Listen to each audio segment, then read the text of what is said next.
Que Deus abençoe todos. Estamos a continuar o nosso tema.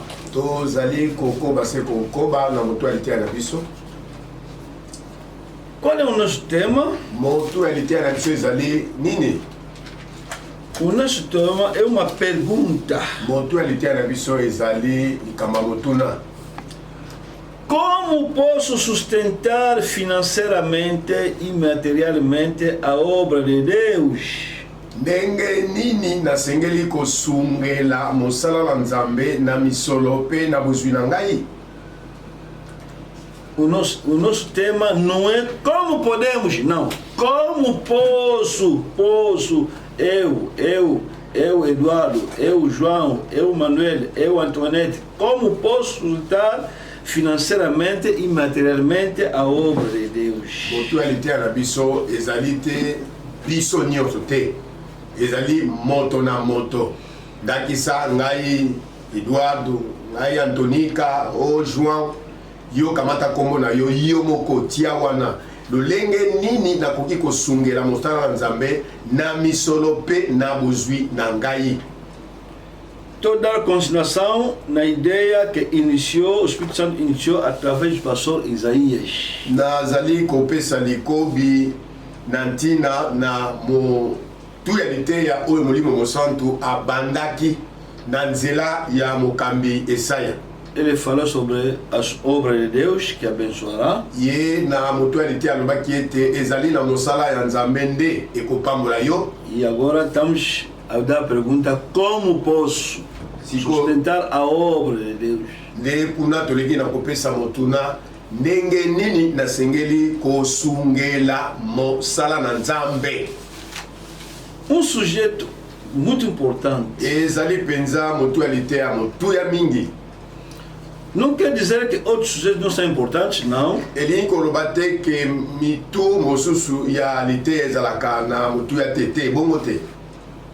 Não quer dizer que se alguém pregar sobre outra coisa não é importante. Elobite soki motei songolo atei motu mosusu ya lite ya eza na mutuya mingi te bongote. Esse que é importante. Oyo nde mutezali na mutuya. Não, então entendesse mal, irmão. Wana ndeko ososoli mabe.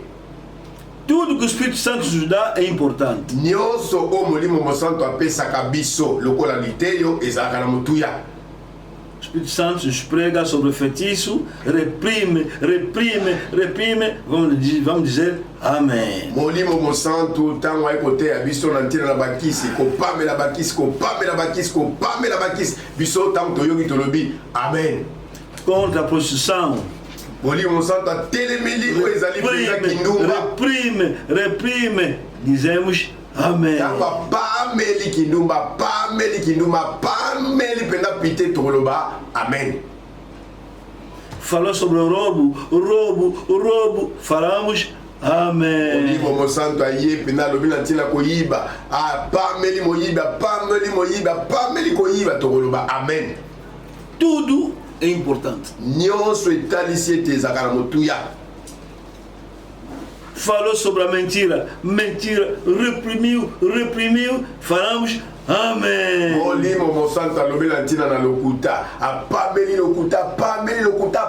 lokuta nde tokoloba amen. Amém significa que amém, Deus, ouvimos, vamos obedecer. Amen etalisie te ezala bongo Nzambe tokotosa yango lobi. Tudo é importante. Nyonso ezalaka na motuya mingi. Mas aqui estamos a falar de uma outra coisa. Kasi awa tozali kolobela na eloko mosusu.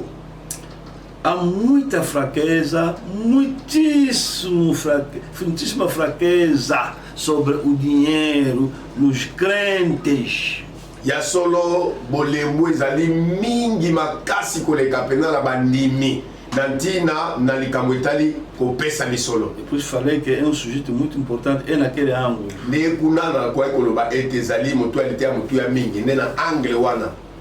Há muita fraqueza. Ezana bolembo mingi. Por isso como o Espírito nos deu esse tema, então estamos ainda a aprofundir melhor para ajudar a acabar essa fraqueza. Lokola molimo mosantu nde atelemisi motu alitea oyo yango ezali ko senga pena to kota na mozindo penza na likambo oyo po ete toka kosilisa bulembo yango.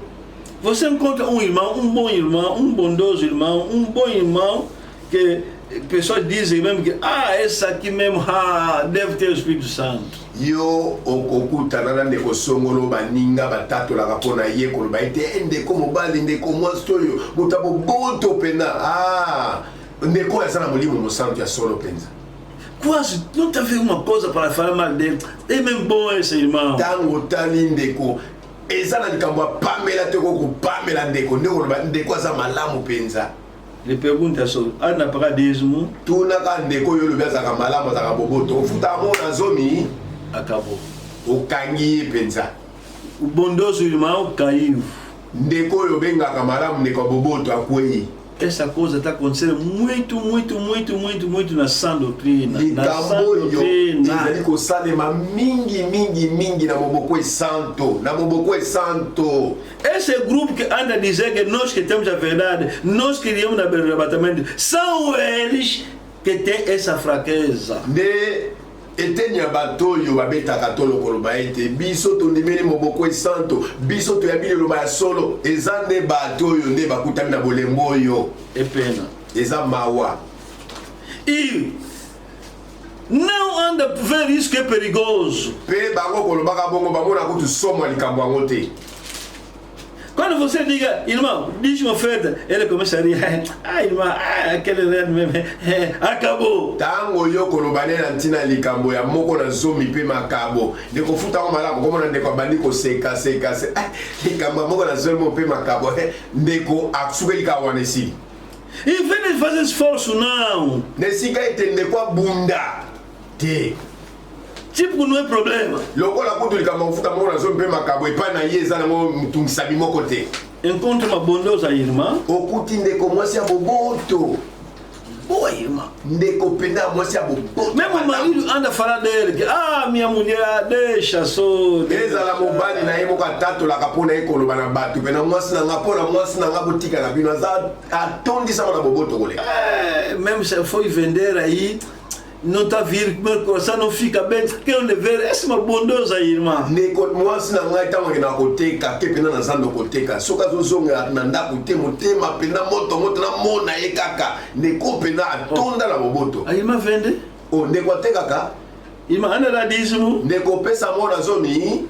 Bondosa irmã caiu. De boboto ya kindeko mwasi ekwei na mano. Ela é boa irmã em outras coisas, menos o dízimo é oferta de Deus. Ndeko azalaka ndeko ya mwasi boboto na makambo mosusu. Kasi na makambo etali moko na zomi pe makambo aza susu ndeko mwasi ya boboto te.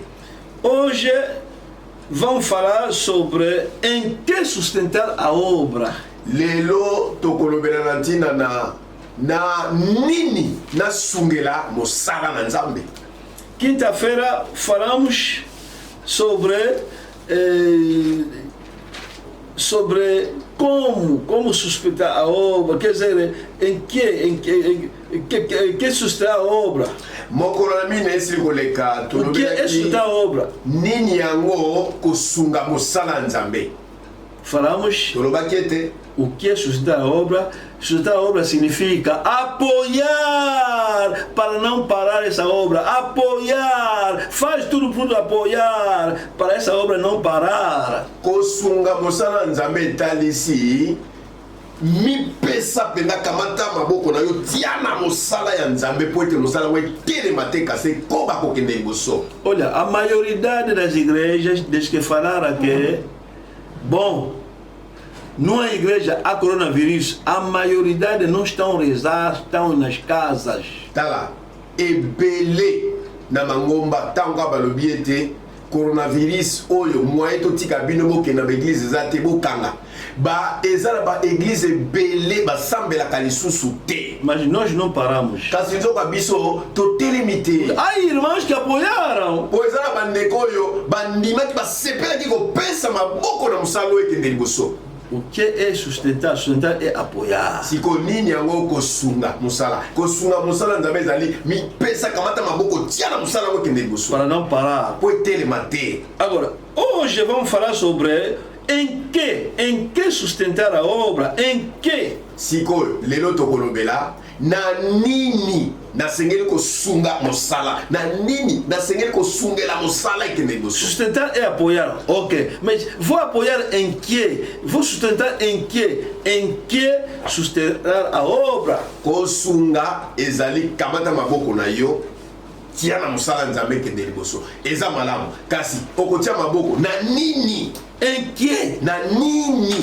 Isso que vamos falar agora. Yango nde tokolobela sikoyo. Neemias 12. Néhémie 12. Versículo 44 até 47. Neemias 12. Néhémie 12, 44, 47. Neemias 12.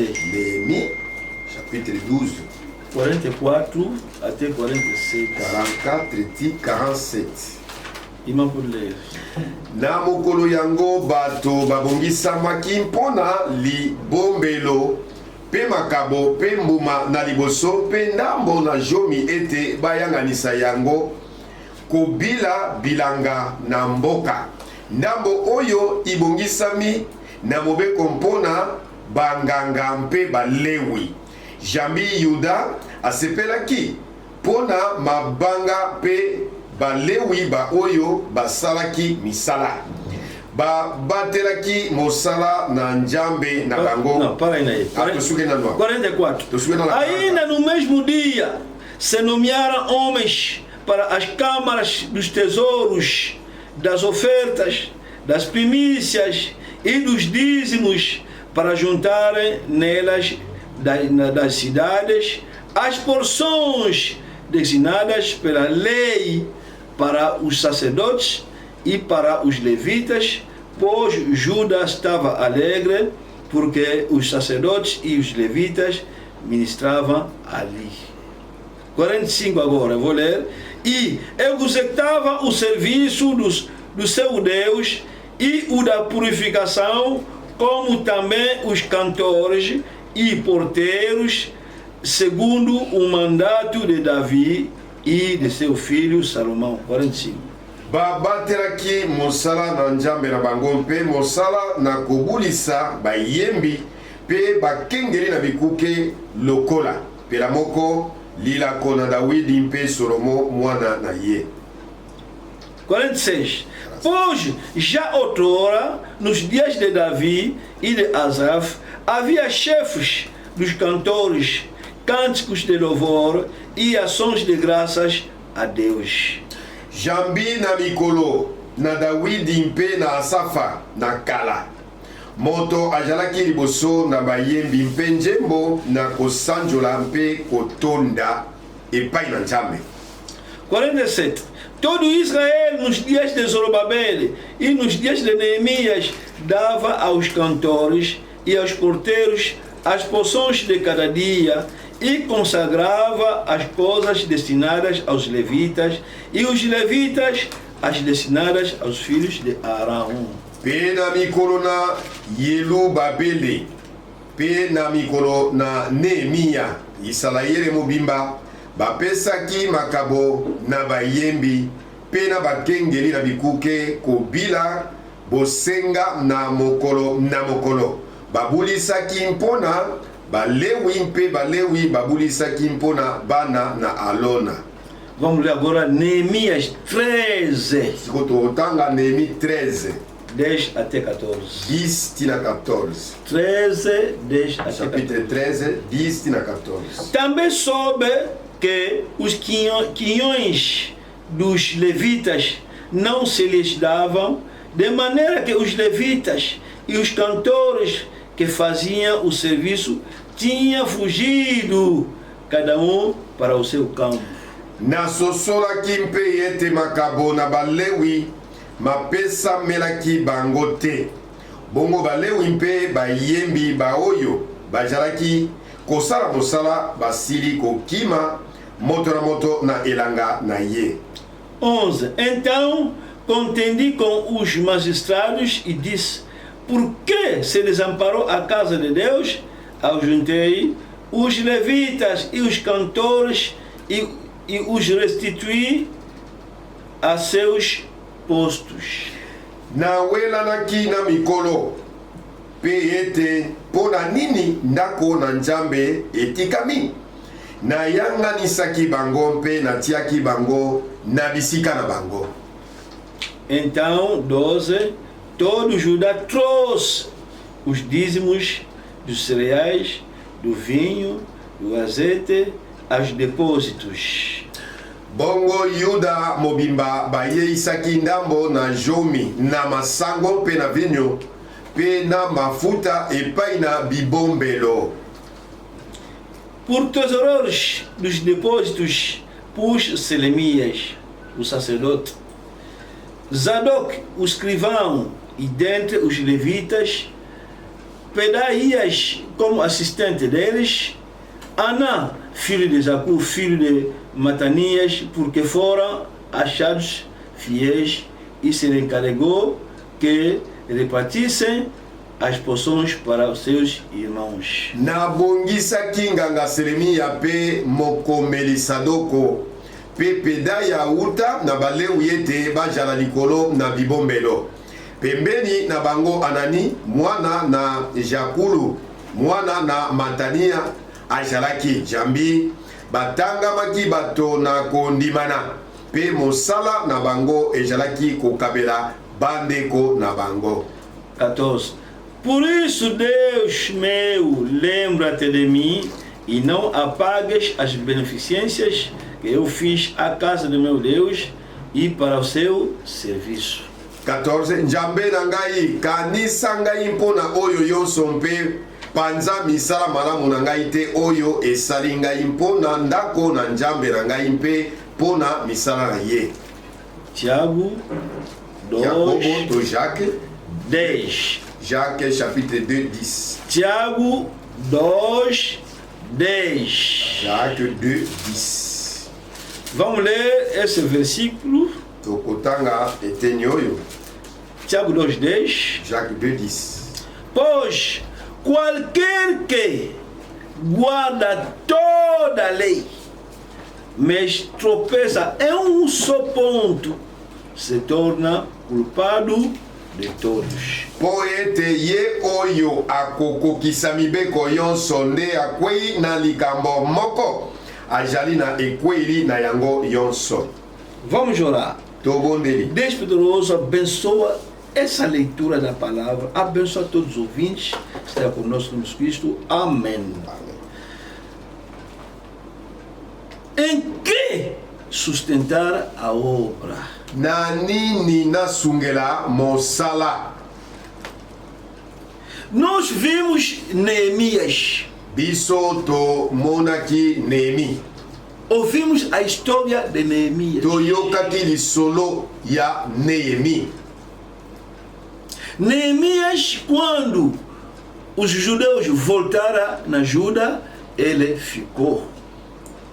Tango bayuda bazongaki na Yerusaleme, Neemi azongaki te elongo na bango kasi atikalaki na Babilone. Estava ao serviço do rei. Atikalaki kuna kuna kokoba kosalela mokonzi misala. Outros voltaram, Baike bazongaki, construíram o templo, batongaki tempelo, mas estava faltando uma coisa: kasi ezalaki kozanga eloko moko songolo. cercar Jerusalém e construir a muralha destruída de Jerusalém. Esengelaki kotonga penza bitutu ya Yerusaleme po oya kala ba kweisaki yango. É assim que Neemias pediu aos reis que eu vou voltar lá no país porque as muralhas são destruídas. Nde kuna Neemi akwa kosengela epai na mokonzi oloba ete mokonzi pesa ngai tango nakwa kozonga na mboka po ete ba bitutu ya engumba bakweisaki yango po ete totonga ya sika. É assim que ele voltou do país Judá. Nde kuna Yeremia akwa kozonga na Yuda. E quando voltou, Ezongaki Neemia. Judá e Israel, mas Israel era dividido em duas partes. Uma parte é Judá.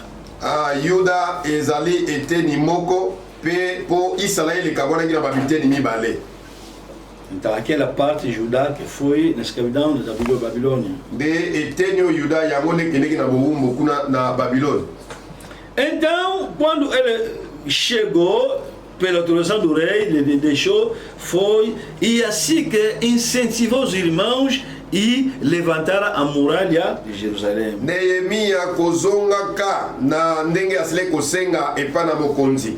Sikotanga azonga ki kuna na Yuda nde esala ki ete yende akoka penda ko tindika bandeko na makasi nyonso pe na bolingo bakwa kotonga bitutu ya Yuda. Esse foi a primeira viagem de Neemias. Oyo nde ezalaki mobembo ya liboso ya Nehemia. Muralha em 52 dias foi levantada. Nde babitutu yango kati na mikolo tuku mitano na mibale to pe 52 jours batelemisaki yango. Neemias é judeu, mas é trabalhador do rei e tem que voltar no rei para trabalhar. Nehemia azalaki moyuda kasi nzoka ye azalaki na Babiloni mpona kosalela mokonzi mosala nde engaki azonga lisu na mboka po ete akoba kosalela mokonzi mosala. Antes de voltar, yango azonga tinha que reorganizar o serviço divino. Esengelaki na ye atia penza alima na mosala na Nzambe. E já que o templo já era levantado, então organizaram o serviço, meteram os levitas, estava dando dízimo, estava dando ofertas, primícias e o serviço retomou. Lokola tempelo etongamaki utakala nde na nzela Nehemia asalaki ete mosala ya kozonga kobonzela Nzambe paka malasi na kofuta moko na zomi makabo pe komemaka ozali bambuma liboso elanga nyonso ezongaki mosala nyonso ezongaki alima. Alegria voltou. Esengo esilaki kozonga na mboka. Porque eles gostam assim. O Nzambe alingaka bongo. Filho de Deus gosta da palavra. Mwana Nzambe asolo alingaka mingi liloba Nzambe. Verdadeiro filho de Deus. Mwana Nzambe asolo. Nesse momento de confinamento, ele não está contente. Na ntango boye ba mangomba ekangami yena sa motema zale sengote. É por isso assim que estamos lançando no internet. Ele não pode faltar porque quer dizer, o coração dele está sempre a Deus. Yango ndenge na lisungi ya Nzambe mate ezoleka na internet mwana Nzambe place zali motema na ye akoki kotika telika mweleka ka boye. Mas se você está dizendo, não é minha culpa, bom, as igrejas são fechadas. Cuidado, irmão, talvez você não é filho de Deus. Não é minha culpa, não tem telefone. Cuidado, talvez você não é filho de Deus. É um mau sinal. E quando você anda ter fome, anda desenrascar. Não se for ir comer, na tia irás comer.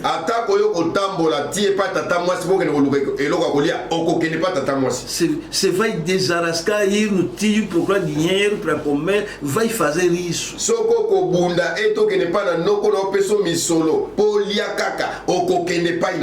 Mas na palavra de Deus, comida espiritual, você está dizendo, não é minha culpa. Cuidado, talvez você não é filho de Deus. Même se anunciar aqui que fulano na casa dele tem internet, vai, você perto, não vai. Sempre está dizendo, eu não tenho telefone.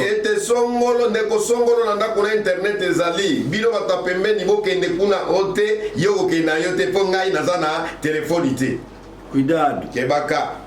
Neemias 12. Neemias 12. Vamos ler Neemias 12. Neemias 12. 43. 43. No mesmo dia, ofereceram grandes sacrifícios e se alegraram, pois Deus os alegrara com grande alegria. Também as mulheres e os meninos se alegraram, de modo que o júbilo de Jerusalém se ouviu até longe. Bakabola kimbeka minene na mokolo yango pe basepela kimpo ete Nzambe asepelisaki bango na esengo monene Pe basi pe bana basepelaki lokola bongo esengo na Yerusaleme eyokanaki mosika mingi. Contenta, Batuque voltou. Babunda ezongi. O templo voltou. Basanjo Os ezongi na louvores tempelo. Ah, olha só a alegria. Tala esengo ndenge wana. E vieram com sacrifícios, com ofertas, vieram, trouxeram, porque, ai, ai, ai. Pe bamemaki moko na bambeka pona ete babunzela Nzambe. Filho de Deus é assim. Mwana Nzambe azalaka bongo. Quando a palavra, Tango liloba ezali bem contente. azalaka na esengo. Mas você, numa palavra, Kasi yo liloba eza nango te, não há problema. omitungisamaka pe te. Likambo eza te. Quando não tem dinheiro, você começa a ficar triste. Tango ozangi misolo komi mawa mawa. Não. Te bongo te.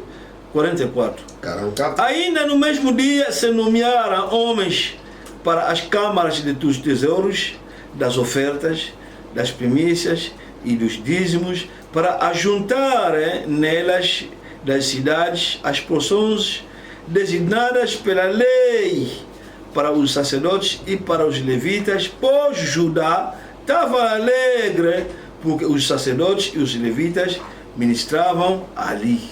Na mokolo yango bato babongisamaki mpona bibombelo pe makabo mpe mbuma na liboso mpe ndambo na jomi ete bayanganisaki yango kobila bilanga na mboka. Ndambo oyo ibongisami na mobeko mpona banganga mpe balewi. Jambi Yuda asepelaki mpona banganga mpe balewi ba oyo basalaki misala. Os irmãos começaram a trazer dízimos, Bandeko bakomi koya na moko na zompe makabo primícias. bambuma liboso elanga. Os sacerdotes, levitas, começaram a trabalhar, tudo voltou. Banganga nzambe pe balewi bazongeli mosala na tempelo nyonso ezongi. Porque Mpona nini? anos passados Po bambula eleki o templo era destruído tempelo ekweyisamaki e ele estava na escravidão. pe bango bakendeki Agora na vieram, siko bazongi. o templo voltou, Tempelo ezongi. muralha se levantou, Pe bitutu etongami. serviço iniciou. Mosala nzambe bandi lisusu. Que alegria! Esengo ya ndenge nini? 45. 45. E executavam o serviço do seu Deus e da purificação, como também os cantores e porteiros, segundo o mandato de Davi e de seu filho Salomão. Babatelaki mosala na nzambe na bango mpe mosala na kobulisa bayembi pe bakengeli na bikuke lokola pela moko lilako na Dawidi mpe Solomo mwana na ye. Pois já outrora, nos dias de Davi e de Asaf, havia chefes dos cantores, cânticos de louvor e ações de graças a Deus. Jambi na mikolo na Dawidi mpe na Asafa na kala moto azalaki liboso na bayembi mpe jembo na kosanjola mpe kotonda epai na Nzambe. Todo Israel, nos dias de Zorobabel, nos dias de Neemias, dava aos cantores, aos porteiros, as porções de cada dia e consagrava as coisas destinadas aos levitas e os levitas as destinadas aos filhos de Arão. Pe na mikolo na Jelubabele, pe na mikolo na Neemia, Israele mobimba, bapesaki makabo na bayembi, pe na bakengeli na bikuke, kobila, bosenga na mokolo, babulisaki mpona balewi mpe balewi babulisaki mpona bana na alona. 13. Chapitre 13, verset 1. Naquele dia se leu para o povo, no livro de Moisés, achou-se escrito que os amonitas, moabitas, não entrassem jamais na coração de Deus. Começaram a ler a Bíblia. Na mikolo yango batangaki kati na mokanda na Mose na matoi na bato emonanaki ete ekomami wana ete moamona pe momoaba akoki koyingela kati na koyangana na Nzambe libela te nde bakomaki kotanga lisusu Biblia. Isso foi a primeira viagem de Neemias. Oyo nde ezalaki mobembo ya liboso ya Neemi.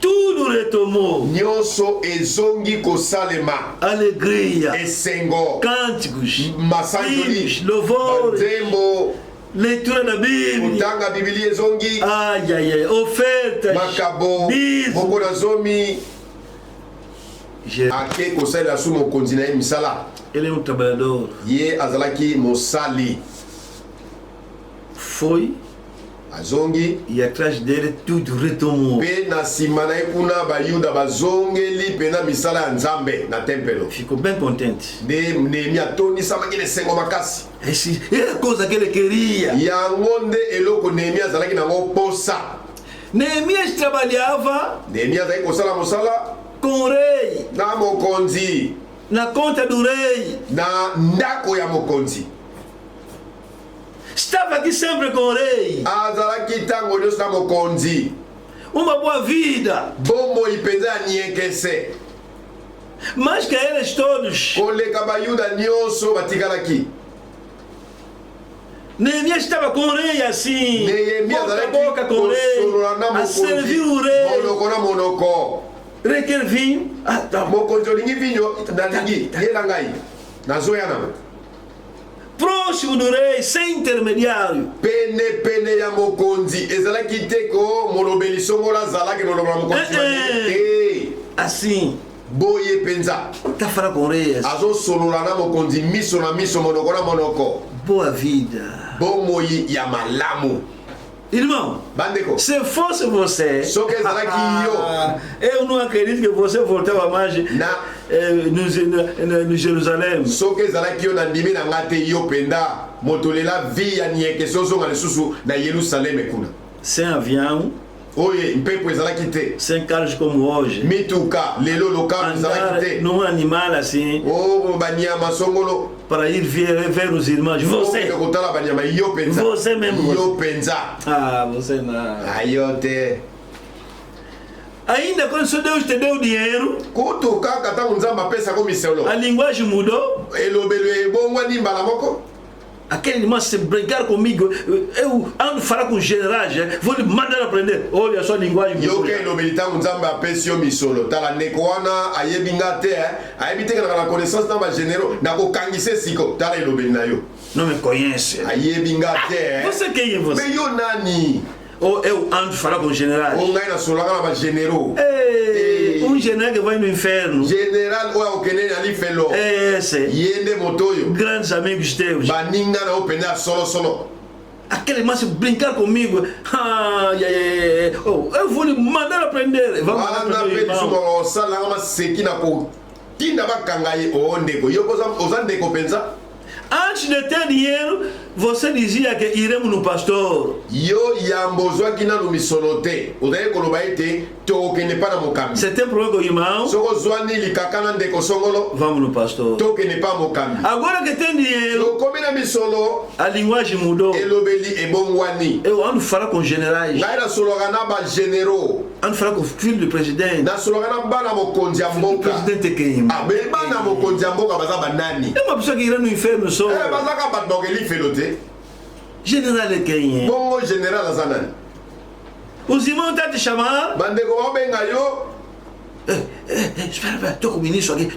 Não está com o ministro nada, mas ela aí, só para dizer que ele, seu irmão, é grande irmão, anda com ministros. tala yebisa bandeko naza na réunion na ministre te ndeko azali na baministre te ndeko nde alingaka mingi liyebani ntango ye oyoka ete aza na ministre oloba ndeko mpenza tambola na baministre Olha, Tá. quando Deus te abençoou, ntango nzambe apamboli yo te deu apesi yo dinheiro, misolo te deu apesi yo patente, opete te deu apesi yo função elevada. mosala oyo ya kitoko likolo Utiliza isso pela glória de Deus. tala kamata misolo wana bapete na yo fonction ya mosala na yo na mosala ya nzambe Ajuda a igreja a avançar. sunga eklese ya nzambe ekende liboso Você yo está a trabalhar com o presidente da república. osalaka na président de la république A tua igreja tem dificuldade? église no mpena ekoma kosengasenga na mpasi boye Deixa só. eka na yo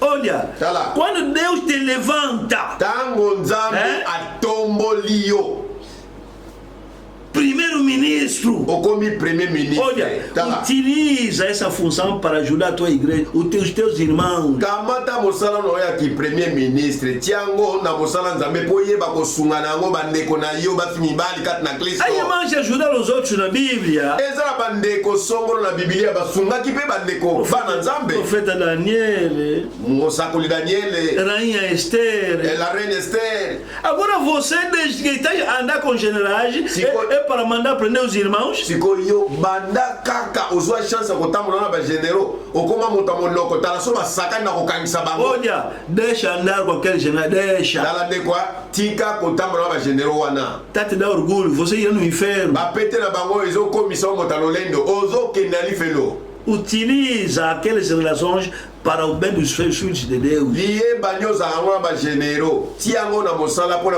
Ajuda eles. Esther fez isso. A rainha Esther utilizou a função dele, da mãe, primeira dama, utilizou isto para salvar os seus irmãos. Estamos a falar sobre como posso ajudar a obra de Deus.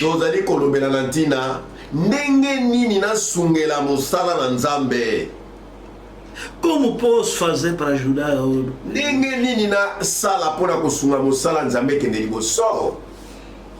Estamos a continuar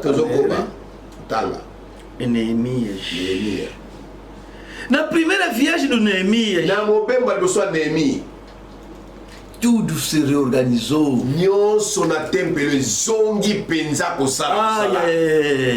Neemias voltou muito contente.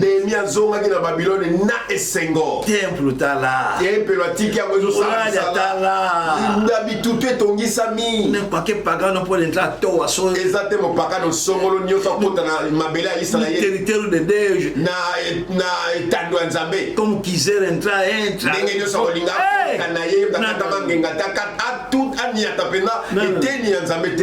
Não. Agora, quando ele foi, começou a servir o rei, ele disse: vou voltar mais. Não, falou em si mesmo. Vou ver mais os irmãos. Irmão, você se te meter na presidência, vai começar a visitar os irmãos. Você. Lelo gosongiza amatisi yo komi kosala na bureau ya président ozasu na tango akanotala bandeko não acredito. Você? Yo penza? Não acredito. Nandimite. Até a minha igreja não vai aparecer mais. Como na igreja obungi. Senão vão me ver. Começa a ter vergonha da tua igreja. Lá na presidência, tanto perguntar, você resta na qual igreja? Nem consegue falar que só na mensagem no último tempo. Veja só, começa a ter vergonha da tua igreja. Pois já em grande honra. Então, onde ele foi, o Espírito lhe disse: bom, eu tenho que voltar para ver mais o que está acontecendo. Afinal, ele tinha razão. Afinal, quando ele foi, atrás dele as coisas viraram. Os irmãos que estavam a dar ofertas dizem: não estava a dar mais.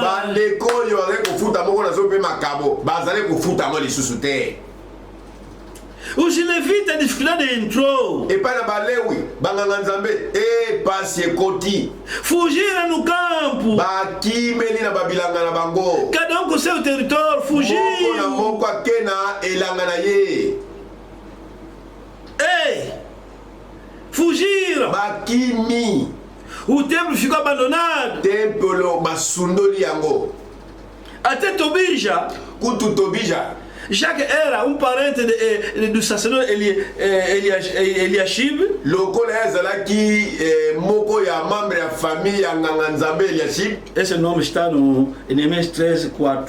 Kombo ezali na Neemi 13:4. Ora, antes disso, Eliashib, sacerdote, esse nome, encarregado da câmara da casa do nosso Deus, se tinha aparentado com Tobias. Liboso na oyo nganga Eliasibi oyo atiamaki likolo na biteni na ndako na nzambe na biso pe ye oyo akanganaki na Tobia. E fizera para este uma câmara grande onde Dante se depositava as ofertas de manjares, o incenso, os utensílios, os dízimos de cereais, do vinho, do azeite, que se ordenaram para os levitas, cantores e porteiros, como também contribuições para os sacerdotes. Abibongiselaki eteli monene wana batiaki liboso makabo na bilei mpe mpakala malasi mpe mbeki mpe ndambo na jomi na masango mpe na vinyo mpe na mafuta oyo elekisamaki ete ipesamela balewi mpe bayembi mpe bakengeli na bikuke mpe makabo mpona banganga. Lá no templo havia quartos para guardar as ofertas, havia quartos para guardar os dízimos. Agora, ninguém mais anda a dar, então ficará vazio. Kuna na tempelo, na kata lopango, ezaki na babasuku epa yuapi bazaki kobombela bozuya moko na zomi, bozuya makabo pe biloko liboso ya bilanga. Lokola banganga nzambe pe balewa kimi na bilanga eloko mo ezofuta masusu te makambo ebebi ficara vazio nde makambo ebebi lopango etikali pamba. Então esse sacerdote Eliasab, sikoyo munganga nzambe oyo Eliasibi de seu parente, de seu familiar, você começa a ficar só lá. Aí bisi moko bandeko na etala yo Tobia yaka zalaka na lopango kuna na tempelo fica lá, zalaka no kuna. Começou a ficar lá. De Tobia a comi kofanda kuna. Nos quartos que se metem ofertas, dízimos, ele começou a meter coisas dele. Na basuko pega que o bombela moko na zompe makabo ye a comissão com basuko né o bombela biloko na ye. E essas coisas aconteceram na ausência de Neemias. Nde makambo yo esalemaki na tango Neemia azalaki te elongo na bango. Vamos ler 6. Mas quando isso aconteceu, não estive em Jerusalém. Esse é Neemias que está a falar. Quando isso aconteceu, eu não estive em Jerusalém, porque no 32º ano de Artaxerxes, esse é o nome do rei de Babilônia, eu fora ter com ele, mas ao cabo de certo tempo pedi licença ao rei e voltei para Jerusalém. Awa Neemi mtazai koloba kasi ainda fora escreveu, como assim? Bimisa kicho libanda boniko. Mas o que acontece aqui? Menino e salamia. Neemias, você não sabe afinal. Neemias nzoko yebite. Olha, tá lá. Aquelas ofertas que você deixou aqui que estava aqui dentro, não se dá mais. Omoli makabo wana pe moko na zomo tikela ki banganga nzambe bana kozwa ipana bana nzambe. Efuta makali susu te. Alors, agora, sikoyo, os sacerdotes fugiram. Banganga nzambe bakimi.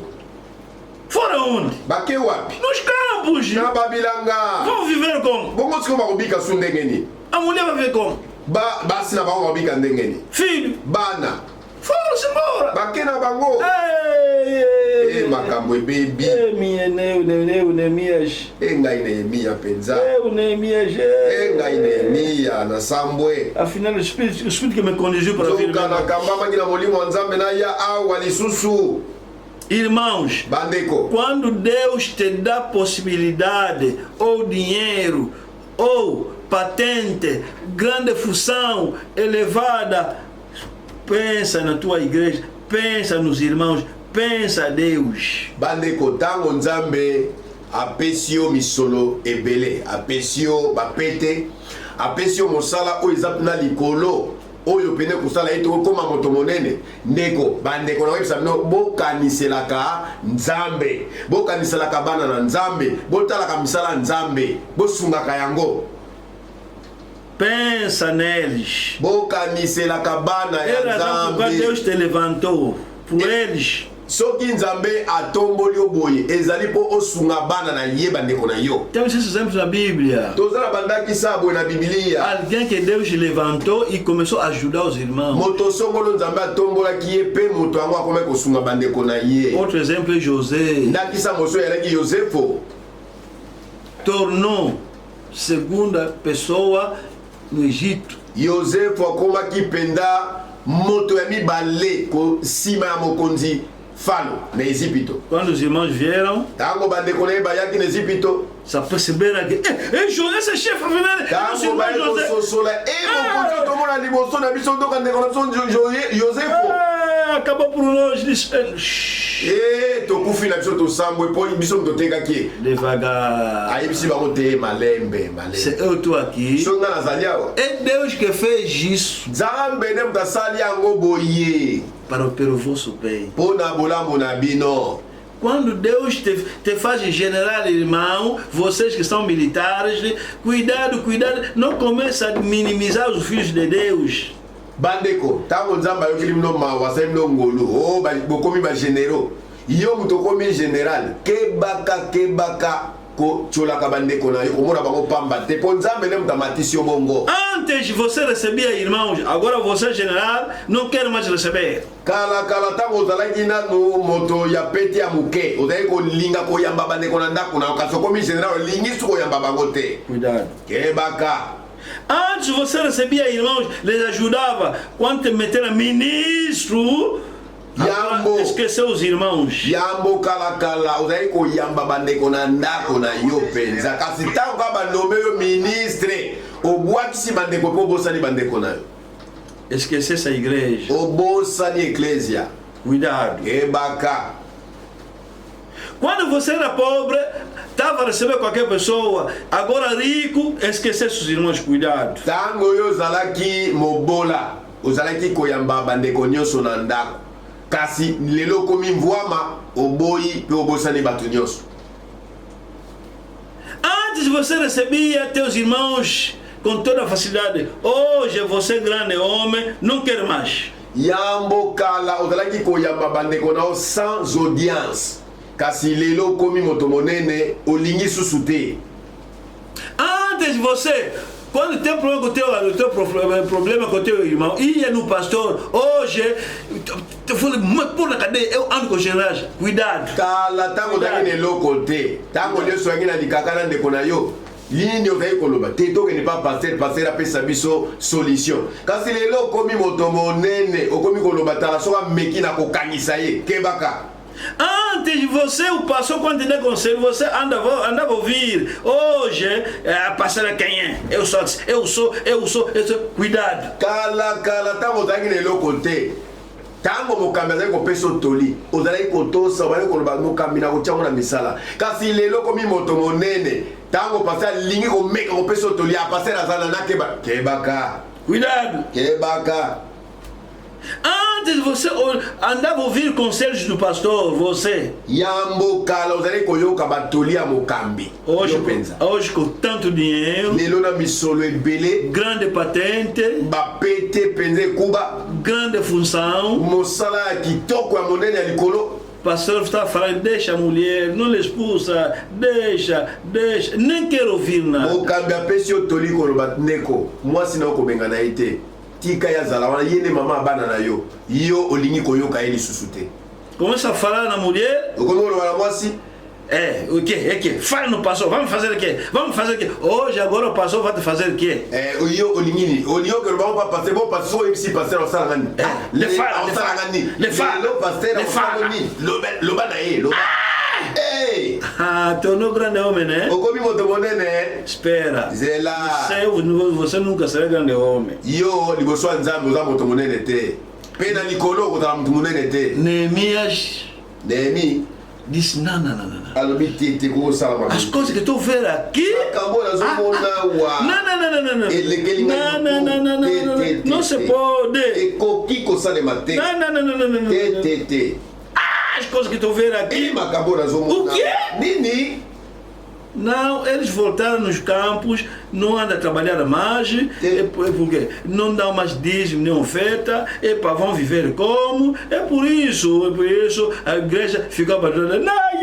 Bango bakimela na babilanga poete bamoko na zone pe makabo futa mali susute siko ba olia ndenge ni ba survivre ndenge ni yango basundoli tempelo engaye.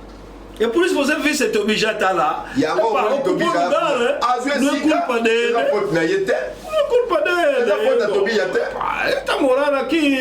Como ele vive na igreja. Versículo 8. Neemias 13, 8. Isso muito me indignou, até o ponto que atirei todos os móveis da casa de Tobija fora da câmara. Faça isso. E eu que sakinga impasi mingi penza bongo na buaka ki biloko yonso na ndako na Tobia libanda na eten pima longwa. Casa que você mete oferta, você está por teus móveis, você como assim? Ndako ba bombela kamoko na zope makabo. Yo como tiango ba biloko na yo, ba material na yo. Não, mas não é minha culpa, eles fugiram. Mas não. Essa foto na ngate ba ba kima tiriri ngai sika. Tete bongo te. 9. Então ordenei que se purificassem as câmaras e tornei a trazer para ali os utensílios de casa de Deus com as ofertas de manjares e o incenso. Na lakaki pe na petoraki biteni na yeisaki mpe wana biloko na ndako na Nzambe lisusu na makabo na bilei mpe mpaka na malasi elongo. Também soube que os quinhões dos levitas, quer dizer porções, não se lhes davam de maneira que os levitas e os cantores que faziam o serviço tinham fugido cada um para seu campo. Na sosola kimpe ete makabo na balewi mapesa melaki bango te bongo balewi pe bayembi ba oyo bajalaki kosala mosala basili kokima moto na elanga na ye. Então contendi com os magistrados e disse: por que se desamparou a casa de Deus? Ajuntei os levitas, os cantores, os restituí. Vocês postos, volta. Na wera na kina mikolo epayete mpona nini ndako na Nzambe etikami na yanganisaki bango pe na tiaki bango na bisika na bango koloba ete bozonga na bisika na bino. Vocês magistrados, vocês também mais velhos, estão fazendo isso também? Bino penza bazuzi bino mikolo bondimi makambo ko sala mapenza. Casa de Deus abandonado, você também cruzar os braços assim?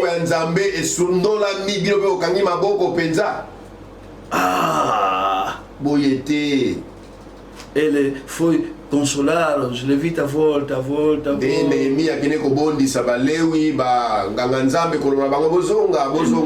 Não, mas eles não querem mais dar nem dízimo, não fez agora, vamos fazer. Não, volta ainda. Volta ainda.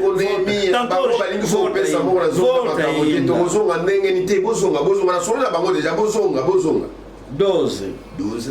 Então todo Judá trouxe os dízimos dos cereais, do vinho, do azeite aos depósitos. Bongo Yuda mobimba bayeisaki ndambo na jomi na masango pe na vinho pe na mafuta epai na bibombelo. Depois começou a sensibilizar os irmãos. A como é que sensibiliser bandeko. Os irmãos começaram a dar mais dízimos. De bandeko bazongela iko futa moko na zombe makabo. Ofertas. Makabo. E a igreja retomou mais. E tempelo activité zongi lisusu. 13. Por tesoureiros dos depósitos, pus Jeremias. Ele começou a restabelecer mais pessoas para esses trabalhos. Depois na misala ya kata tempelo a telemisaki batuto azalai kozo ko telemisa batna chaque fonction ya tempelo. Bom, Jeremias, você vai ficar aqui tesoureiro. Bom, okay? Jeremias yonde okozala kobomba biloko. Zadok, você também, já? Yo mokomeli Zadok ozalaka pe wana. Também você vai ficar escrivão, hein? Yo bana okoma makaba rapport ya musala. Pedaesh fica também assistente do Zadok, ok? yo pe ndeko mpeda ya yaka azala pe assistant bandeko oyoki. Bom, Matanias, vocês vão começar a se encarregar para distribuir os dízimos, ok? Boyo Matania yo zala wana responsable ya ba moko na zomi. Fulano, você fica diácono. Fulano, administrador. Fulano, então começar a restabelecer. Songolo yo koza mosungi, songolo koza mokambi ya misala temple. A como é que ter misa moko na poste na ye. Por isso, Deus meu, lembra-te de mim e não apagues as beneficências que eu fiz à casa de meu Deus e para seu serviço. Dekuna Nehemia kwa kolbaite nzambe na ngai kanisa ngai mpona oyo yonso mpe mpenza pe panza misala malamu na ngai te oyo esali ngai mpona ndako na nzambe na ngai mpe mpona misala na ye. O que Neemias fez? Nini oyo Nehemia salaki de concreto oyo ya malonga para o trabalho retomar? Mpona mosala nzambe zonga. Fez uma coisa. Asaleka keloko moko. Dízimo volta a ser pagos. Ezonga kofuta malisusu. Ofertas volta a ser pagos. Makabo ezonga kofuta malisusu. Isso que ele fez. Yango Nehemia salaki. Em que sustentar a obra? Na nini na sungela mosala. É nos dízimos ezali na moko na zomi e nas ofertas. Pe makabo. Dando dízimos e as ofertas, você está a sustentar a obra. Kofutaka moko na zomi pe makabo. Oyebaka ite ozali ko tia maboko na mosala nzambe kende liboso. Aqui, awa, onde nós lemos, está se tratando de dízimos e ofertas. Ezali kolobela na tina moko na zomi pe makabo. Em que? Na nini? Vou sustentar a obra de Deus, dízimos regulares, ofertas regulares. Futaka moko na zomi na ope makabo na yo régulièrement. Sem atraso. Futaka ngo sima na ntango te na retard te. Sem negligência. Confuta ngo pete na bitika tika soko lingi. É por isso onde nós lemos estamos a falar das ofertas, de dízimo. Vamos ler ainda, vamos voltar em Neemias 12:44. Só 44. Yango wana bisikana totangi zai kolobela ntina na moko na zomi makabo, moko na zomi makabo. Tozo na Neemia 12:44. Ainda ao mesmo dia, essa da primeira viagem, se nomearam homens para as câmaras de tesouros das ofertas, das primícias, que são também ofertas, e dos dízimos, para juntarem nelas das cidades as porções designadas pela lei. Na mokolo yango bato babongisamaki mpona bibombelo pe makabo pe mbuma na liboso oyo pe ezali moko ya makabo pe ndambo na jomi ete bayanganisa yango kobila bilanga na mboka ndambo oyo ibongisami na mobeko mpona banganga pe balewi. Jambi Yuda asepelaki mpona banganga pe balewi ba oyo basalaki misala. 13:9, sempre Neemias. 13:9, kaka Neemias. Então ordenei que se purificasse as câmaras, quer dizer, mandou sair todo o bija e tornei a trazer para ali os utensílios da casa de Deus com as ofertas de manjares e o incenso. Na lakaki mpe na petula biteni italisiete da bandako ya kobomba moko na zompe makabo epa ya bimisaki Tobia na ye isaki mpe wana biloko na ndako na nzambe lisusu na makabo na bilei pe mpaka na malasi elongo. Os utensílios significa equipamentos, materiais, e tudo isso que nós utilizamos na igreja. Utensílio oyo ezali babiloko ya bisalelo kati na tempelo ya nzambe. São importantes. Ezali bisalelo ezala motuya mingi koleka. Como nós aqui lokola biso awa temos instrumentos tozala na bisalelo de música, ya mindule, temos equipamentos tozala bisalelo de eletrônica, ya eletrônica, de internet, internet. Isso que estamos a usar agora. Yango tosalela sika. na parte das mulheres tem pratos, na ngambo ya restauration pratos da igreja, garfos, etc. bankanja ezala makambo ebele bapau nyonso wana são coisas da igreja, ezali bisalelo ya eklesia, são importantes, eza biloko ya motuya, importantes na igreja. eza biloko ya motuya mingi na tempelo. A igreja tem coisas dele, Eklesia ezalaka na bisalelo na yango, micro equipamento de música, équipement ya ba musique, bancos, cadeiras, etc. bongo na bongo, edifício. ndako. A igreja tem coisa dele. Église ezalaka na biloko na yango. É por isso quando o irmão Neemias entrou no templo, está a ver na coisa particular. Epa, essa cadeira aqui não pode ser, esse móveis de Tobias, manda fora, pá. Yango wana ndeko Neemi ntango akoti na tempelo, atala na basuku ebombelo, amona biloko moko boye ya bapaya. Atuni ya nani? Ya Tobias, bengani ya bimsi biloko neli. Essa igreja de Deus não pode haver coisa de Tobias aqui, não. Oh, aqui, igreja de Deus, coisas de Deus. O ezali eklesia nzambe kaka bisalelo ya nzambe nde sengeli ezalawa. Aleluia. Neemias 13:12. Neemias 13:12. Então todo Judá trouxe os dízimos dos cereais, do vinho e do azeite aos depósitos. Bongo Yuda mobimba bayeisaki ndambo na jomi na masango pe na vinyo pe na mafuta epai na bibombelo. Aleluia. Os dízimos. Moko na zomi. Os dízimos. Moko na zomi. Importantes na igreja de Deus. Eza eloko motuya na eklesia nzambe. Em que posso sustentar a obra de Deus? A resposta nos dízimos e ofertas. Na nini na sungela mosala nzambe eyano na yo yango sunga mosala nzambe na moko na zomi pe makabo. Nos dízimos e ofertas. Na moko na zomi pe na makabo. Assim vai sustentar a obra de Deus.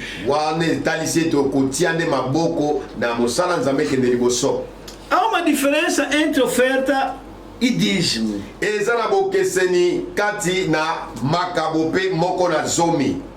Grande diferença. Oferta são ofertas, dízimos são duas coisas diferentes. Makabo ezali makabo. Moko na zomi ezali moko na zomi. Ezali bilo mibale keseni moko na mususu. As ofertas makabo são os dons voluntários que nós demos pela obra de Deus avançar. Ba makabo ezali ba makabo sokolo tukanisi na mitema na biso pote to pesa epai na nzambe mosala ekende liboso. A oferta não é só dinheiro. Makabo ezaka bisolo te. Pode dar oferta num batuque na igreja. Yambunda na templo. Pode dar oferta numa viatura. Yamotuka. Oferta. Koyo pesa makabo. Micro. Ya micro. Oferta. Pesa makabo. Pratos. Ya basani. São os dons voluntários dos crentes pelo avanço do serviço divino, para sustentar o serviço divino. Yangonde ebengami makabo oikanisami na mitema ya bana na nzambe po ete baya nango na tempelo po ete musala nzambe sala nini ekende liboso. Quando você anda vir na igreja, anda sentar aonde? Tango yo yaka na eklesia, ofandaka na nini? Numa cadeira. Na kiti. E se tirar as cadeiras? Se gosoki tolongoli bakiti. Não está vendo que o serviço de Deus ficou prejudicado?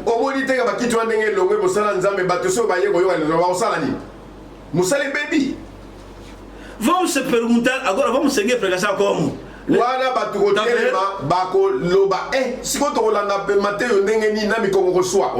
Os mais fracos amanhã não vão vir mais. Por causa de falta de cadeira. Uma igreja grande. Sem micro, veja só. Micro exato, talakaka. Aí o pregador falar ali atrás, não estamos ouvindo, não estamos ouvindo. por causa só de micro. Pona kaka manque ya micro. Viste, né? Omoni? As ofertas Makabo. sustentam a obra de Deus. Bosunga mosala nzambe. São voluntárias. Ezali makabo oyo moto apesaka akanisi na motema na ye moko. Aleluia. As ofertas são voluntárias. Makabo ezali likambo ya motema yo kanisi okopesa nzambe no nini. Isso que se chama ofertas. Yango nde babenga makabo. Nós temos aqui um servo de Deus, por exemplo, como nós tivemos aqui o nosso pastor Isaías que estava aqui. Tala lokola ndakisa. Biso yambaki kosala na nzambe awa mokambi Ezayi oyo asili kosala mobembo. Você Yo traz saco de arroz. omemi kucha ya loso. Estás a apoiar a obra de Deus? Ozali kosunga mosala nzambe. Viste, né? Omoni? As ofertas Makabo. são dons voluntários do crente para apoiar o serviço de Deus, não parar para ir à frente. Ezali makabo oyo ekanisami na se mitema ya bana nzambe ete baya nango po ete mosala nzambe etelema te kasi ekende liboso. É por isso, quando Neemias viu que a obra aqui parou, a primeira coisa, disse em Tobias: faz sair tuas coisas aqui, fora, móveis, fora. Essas camas têm que ficar vazias, porque o filho de Deus tem que vir dar ofertas.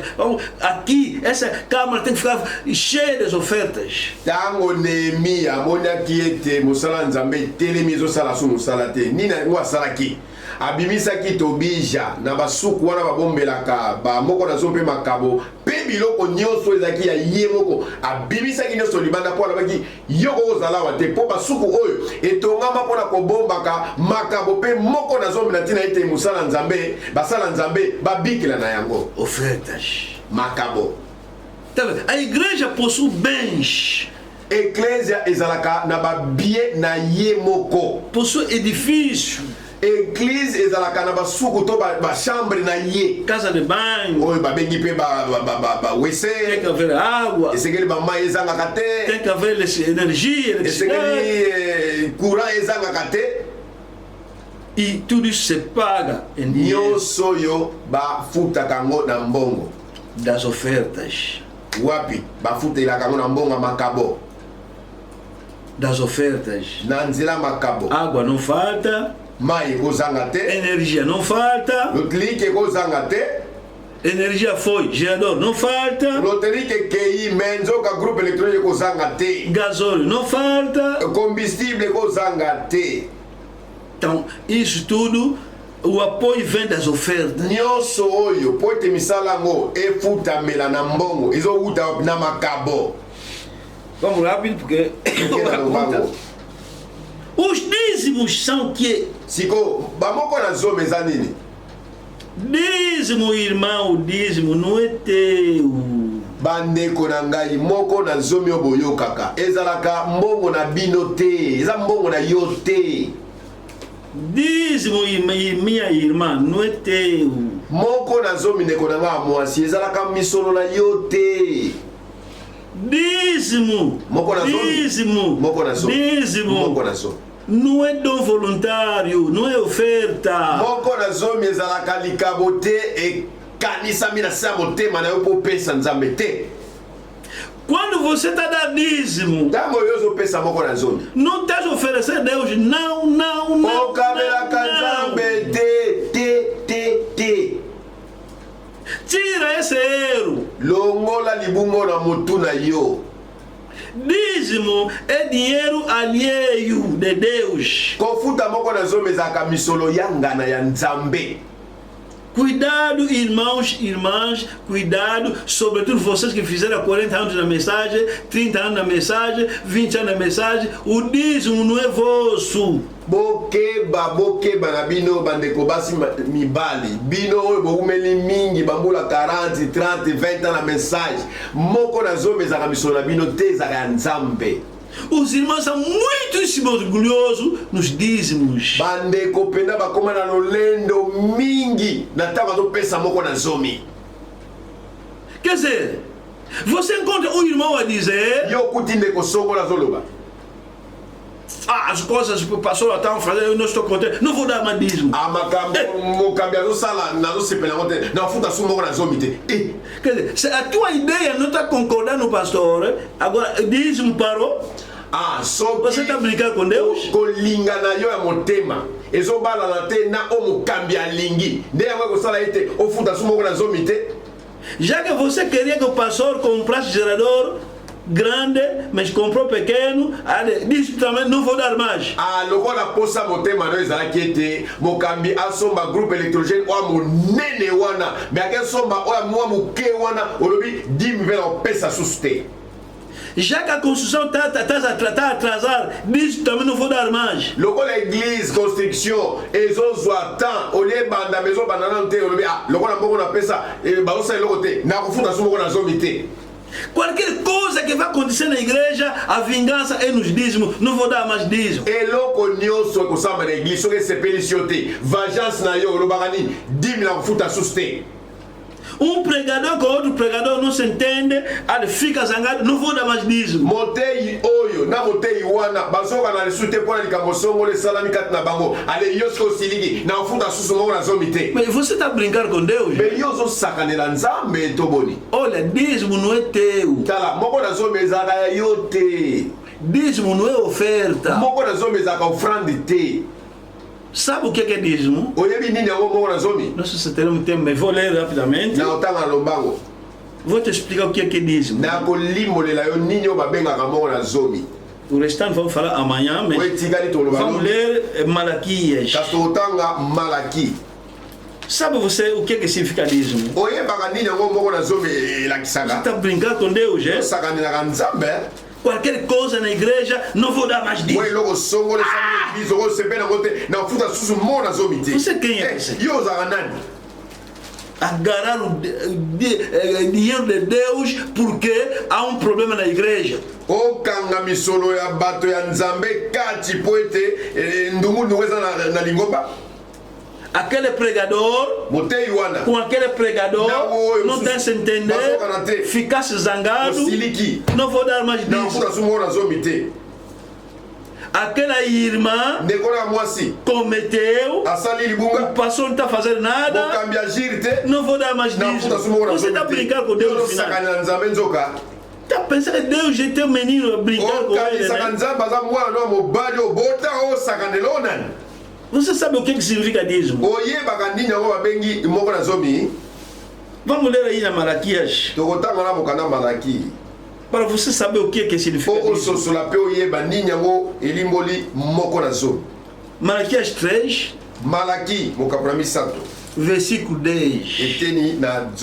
Escuta Deus já falar.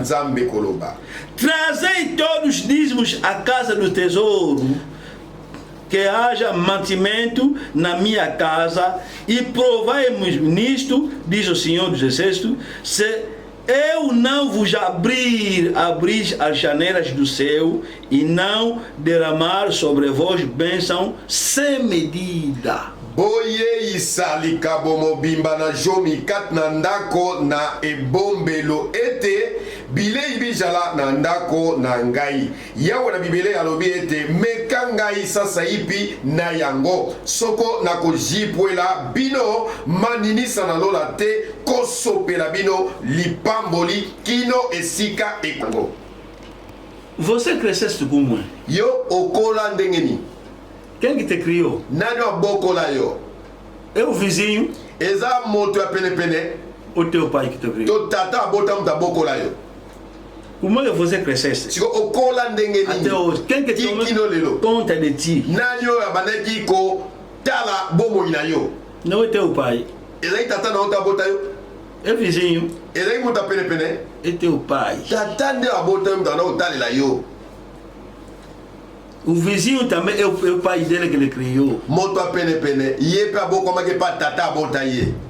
Cada filho tem seu pai. Mwana tata ne mtaboko la ye. Pode ser pai adotivo, pode ser tio que te criou, é sempre teu pai. E koki kozala père oyo adopta yo to pe noko mutaboko la yo. Bango ne somi baloko benga bango batata. Chama seu pai. Même si tu pas déjà mourir à toi, il m'a crié de la ministre hoje. Compris o papel do pai e da mãe. Eza na tata na mama no siba kufa kala mais oya boko le commission moko les a yaya ya no a mwasi yeba te yaya mwasi ona falo to saka ina lule ko to sa tata na mama na yo. O teu amigo você anda com ele, quem que ele criou? Não é o pai dele. Moninga oyo tambola kane nani wa boko le tata na ete. É teu pai? Não, é pai dele. Se você tata na yo, te, asa tata na asa tata na ye. O teu colega você anda com ele, quem que ele criou? Siko moninga na wana mosala utambola kana ye. Nana boko la ye. É teu pai não? Tata não boko la ye. Te. O pai dele. Eza tata na ye boko la ye. Seja tio, seja eza la ke boko le ba tia, eza la tata mosi. É dele. Eza ya ye. O que eu queria dizer? Siko nina ninga koloba. Cada pai toma conta do seu filho. Tata na tata ayebaka kobatela mwana na ye. Você sabe quem toma conta desses generais que anda com eles? Oyebi nano abatela ka general oyo tambola na ye wana. Você não anda ver que são muita galera no feitiço.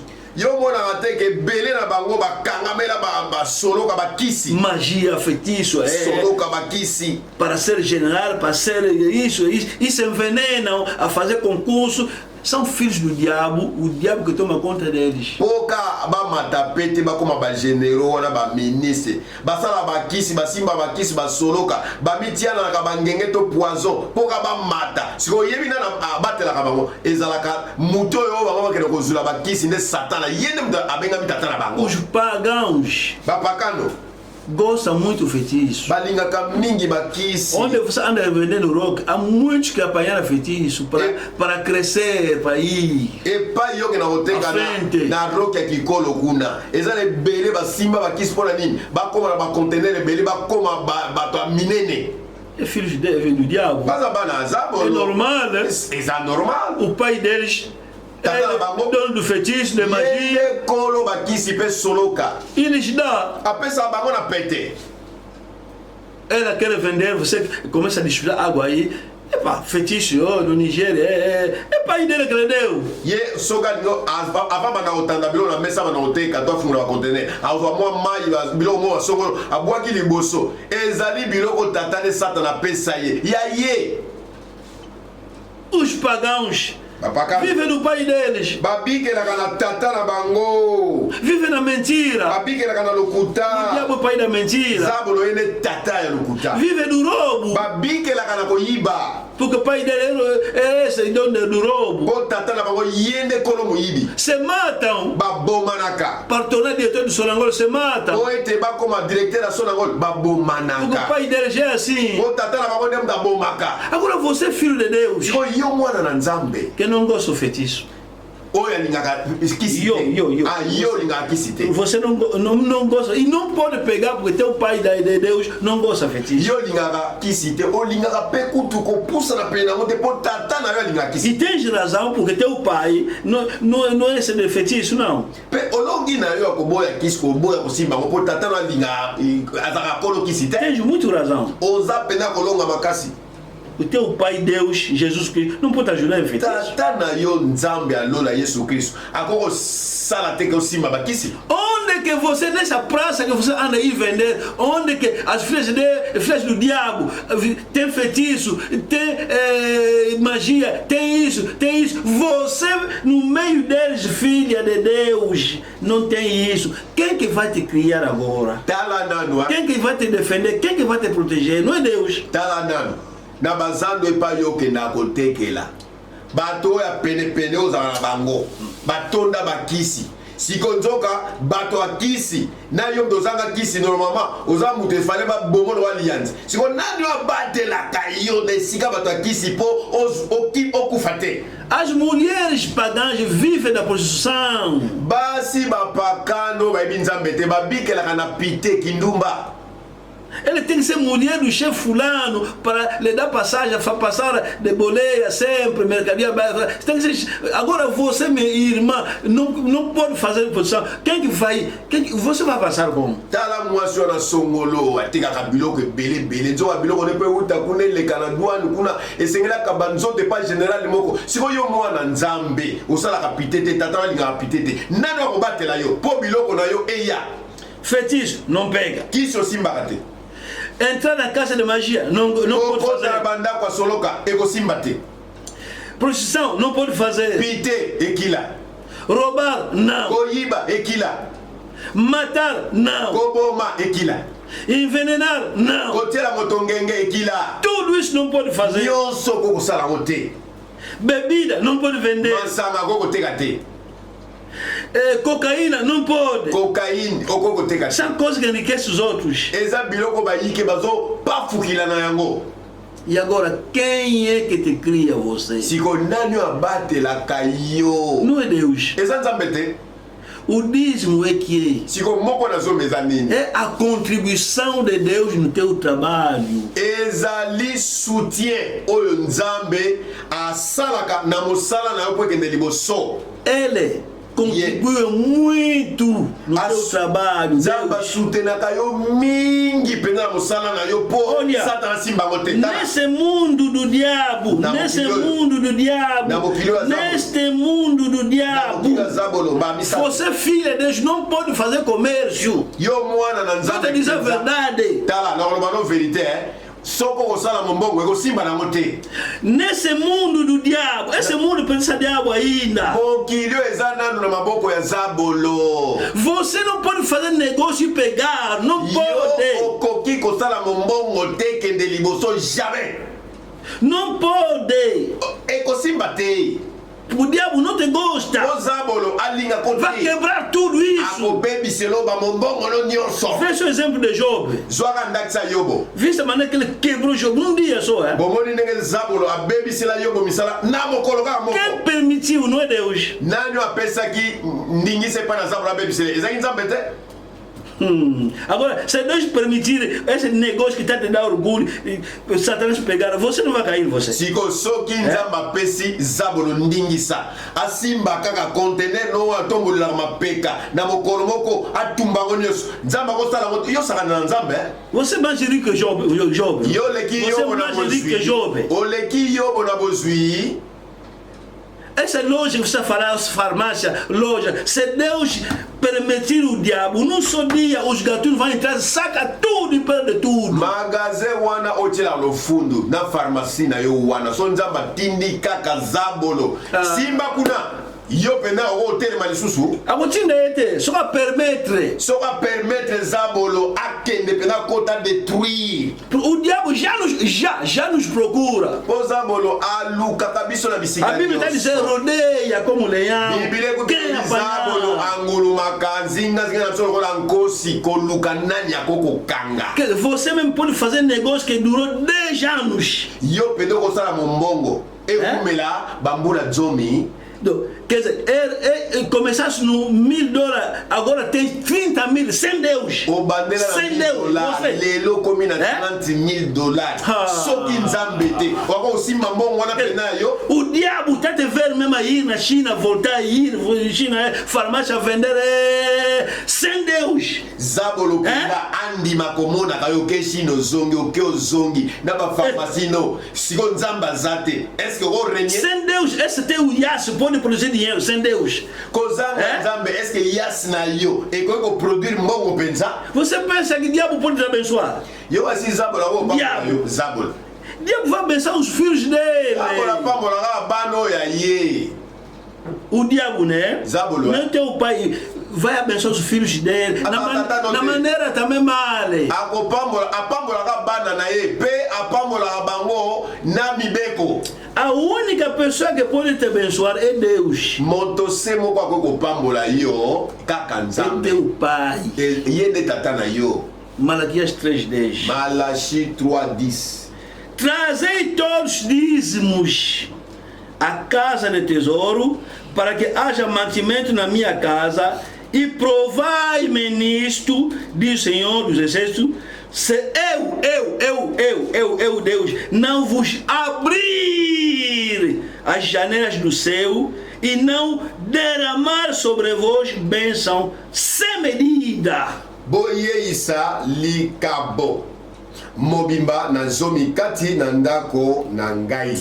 Yawe na bibele alobi ete meka ngai sasa yipi na yango soko ngai mbala mitano na kozipwela bino maninisa na lola te kosopela bino lipambo likino esika ekozanga mpona yango. Olha, a tua bênção só por vir de Deus acabou. Tala mapambo na yo ekouta kai pana nzambe sukela wana. Isso que ouvimos na palavra no nosso irmão Isaías. Yango ne tewaki na liteya na monoko ya somente a obra de Deus que te abençoará. Kaka mosala nzambe nde kopambola yo. Orgulhoso, Motalo lendo. Não, pensa sua dima competente. E aí, é parti você. Você mesmo pode fazer negócio nesse mundo, nessa terra onde o diabo é príncipe. Yo moko penda kozala nzambe. Oko sala mombongo. Pe ekende liboso pa izabolo azali penza prince. Simba. Olha, a tua bênção, se você anda a adquirir aquele dinheiro, você tem, é Deus que anda fazendo. Só que eu com a kutanga bambongo tanga galelo, izanza melem da batela kango. Yende tatana yo. Se fosse o diabo, só que ga exabolo. Devia perder tudo como jogo. Olinga kinyo so ebuga muito tempo, num dia só. Kalakutu na mokoko kaka. Para o diabo, nem custa 2 dias, um dia chega para. E pa exabolo, et comme maé mikolomi balete pour détruire richesse dans ka mokolomo ekoki. Malaquias 13:11. Malachi 3:11. Por vossa causa repreenderei o devorador, para que não vos consuma o fruto da terra, a vossa vida não no campo não será estéril, diz o Senhor dos Exércitos. Por vossa causa. Pona bino ngai nzambe na kopamela molei ete abebisa mbuma na mabele na bino te. Miwiti na bino ikobwaka mbuma kati na elanga liboso na ntango na yempe te. Deus está dizendo aqui, Israel. Quando você anda a semear, tango yolonaka, você volta em casa. Os bichos quando anda a vir, siko ba pambuwa na tango ba yaka para estragar, para kobebisa. Escuta, por vossa causa repreenderei o devorador. Boka mpona bino ngai na kopamela molei. Você pode repreender um bicho, você. Fizesse lavra e faz os bichos, ninguém mexe. Você é capaz. Falaram das formigas, bicho, muitas coisas. Falaram neles para não pegar, você vai conseguir.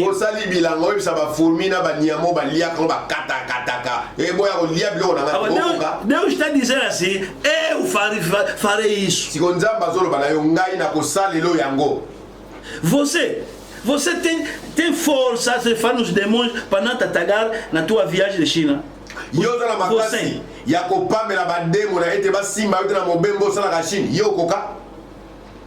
ainda quando você anda em nome de Jesus, está recorrendo a Jesus?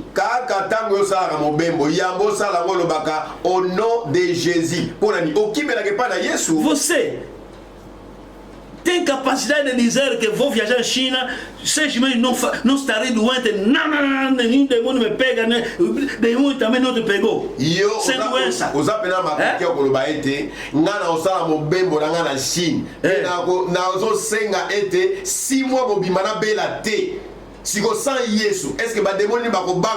demônio também sem Deus. Porque você falasse que não quer doença, não vai te picar também. É verdade isso.